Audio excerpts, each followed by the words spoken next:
Welcome back to Just Another Stitch. For those that don't know me, my name is Connie, and if you're new to my channel, I'd like to welcome you.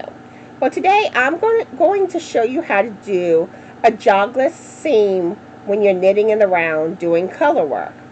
And in my little sample piece I just cast it on 60 stitches and did 3 rows in knit stitch. So, when it comes to knitting in the round and adding a new color in at the beginning of the row, your rows will look crooked. And you really want to eliminate this. Where when you knit in the round, it's like knitting a sphere. It's not flat. So your rows don't connect perfect and evenly. So I'm going to be showing you 2 of my favorite techniques. But first, I want to add in our new color. So we're going to start off where you put your right needle under the left needle, making the X, like you know, starting the knit stitch. Because we're going to be knitting around. Okay, so you want to add the new color now. Wrap it around your right hook. And you want to take your 2 end pieces and just kind of twist them together. That way it kind of holds it better. Okay? So now I'm going to complete the knit stitch.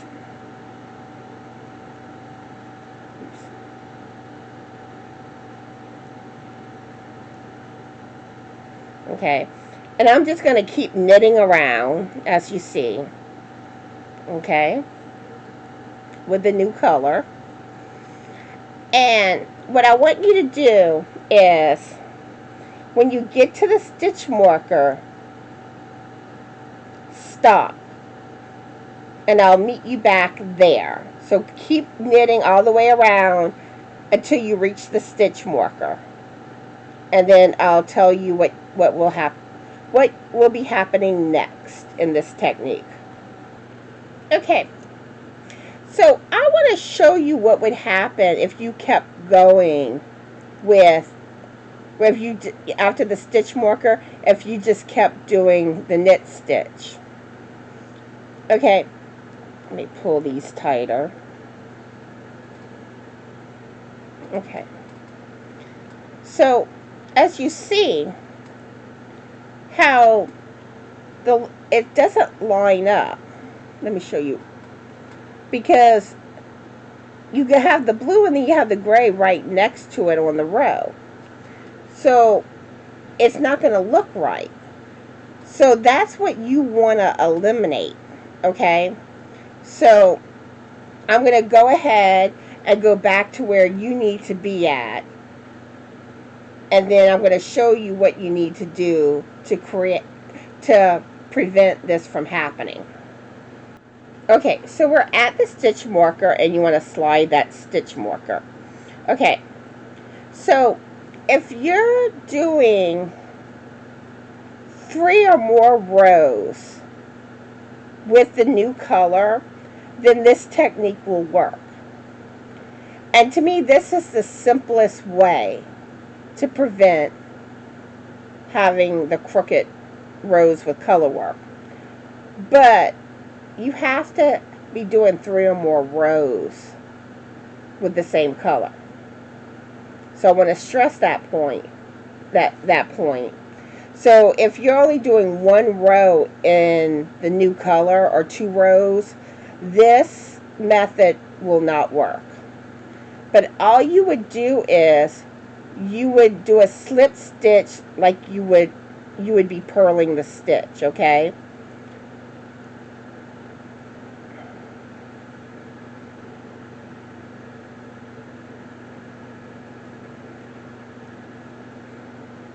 So you would just put your needle like this, like you would a purl stitch. Okay, with your right needle on top of the left. Okay, and you would just slide the stitch, and then you would keep knitting. Okay?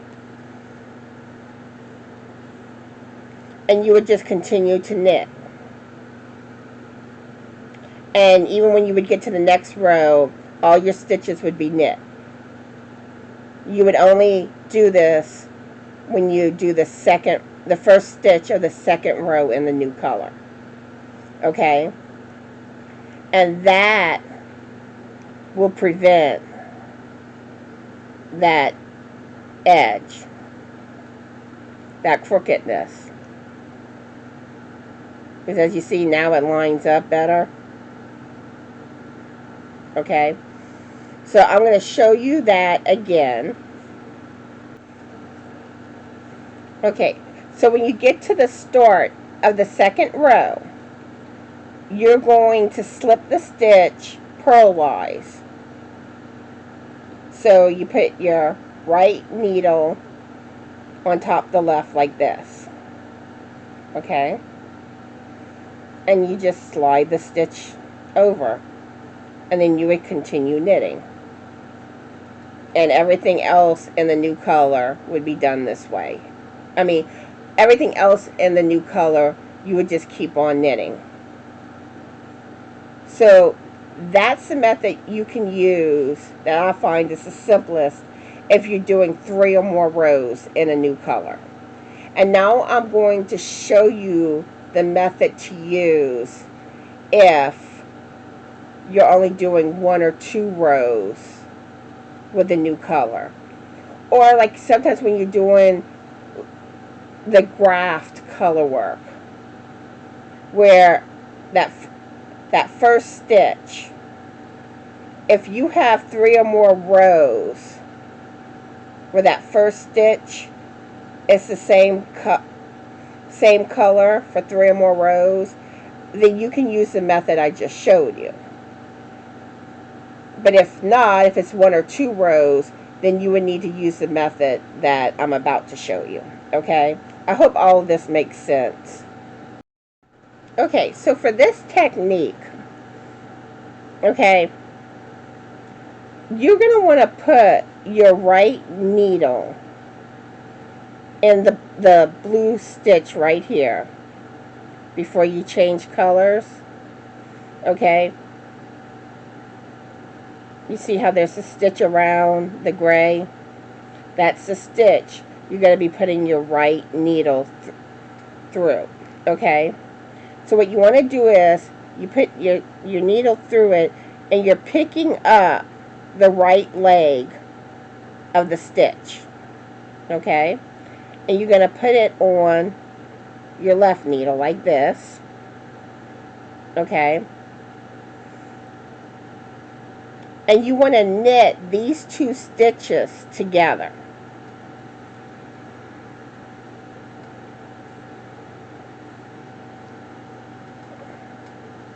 Okay? And you see how it looks more clean now? Let me try to show you better. But it's a lot straighter. And I'm going to show you how to do this again. Okay.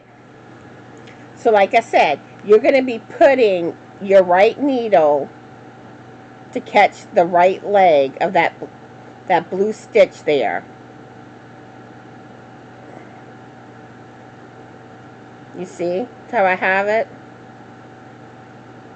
And you're going to be placing that stitch on your left needle like that, okay?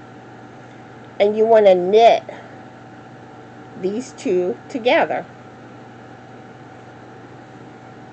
like that. Oops, wait a minute. I didn't have my needle quite right through the... Okay, so you would just knit them together like this, okay? And then you would just keep knitting. And after that, with you just keep knitting every stitch with your new color. When you get to the next row, that first stitch, you just knit it like normal. And that is how you get the jogless seam when you're doing color work knitting in the round.